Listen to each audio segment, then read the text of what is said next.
Hey everyone, so this is my review of Arrow Season 5, Episode 11, called Second Chance, and basically what this episode is about is Talia al Ghul tracks down Oliver to help him sort of take down Kovar, but Oliver isn't sure if he wants her help once it's revealed what she wants in return.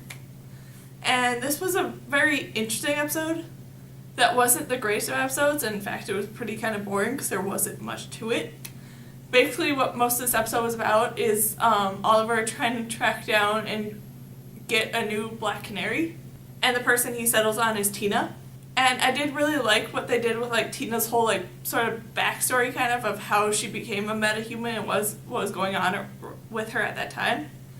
And I did like that they made a bit of a connection with it where the reason why her metahuman ability is to have somewhat of like the canary cry is because when she was hit with the dark matter, she was screaming, and then that turned into that being her superpower, so I did really like that they had that sort of connection there. It was pretty annoying how stuck up Tina seemed to be in this episode, with her not really wanting any kind of help from the Green Arrow on like her whole quest for revenge.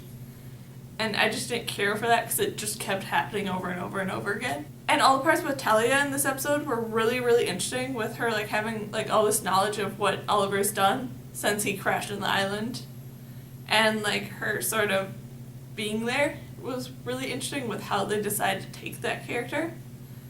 And I feel like with how this episode ended, she's going to become a bit more like of a trainer for Oliver in the future, where he's sort of going to grow even more to become the Arrow that we meet in the first season of Arrow. Which that I kind of can't wait to see how that all happens, and maybe that helps to make the connection of how we eventually got to Ra's al Ghul.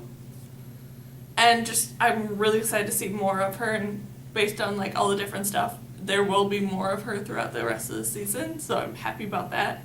And it was really fun to see Felicity using some of her hacking skills to find a way to save Deagle from his sort of prison sentence and all that, and it especially was fun when they eventually got to the scene where she met a person who was kind of like a fan of Felicity's past hacktivism work, and they gave her like all this stuff that both will help Deagle but also do a bunch of other like hacktivism kind of stuff. So I'm very curious to know what Felicity might do with this whole flash drive of all this stuff. And just overall, this was a really interesting episode, but it was kind of boring and it didn't have much to it to make it all that great of an episode. But I still fairly enjoyed it. So yeah, that's my review of Arrow Season 5, Episode 11, called Second Chances. So yeah, bye!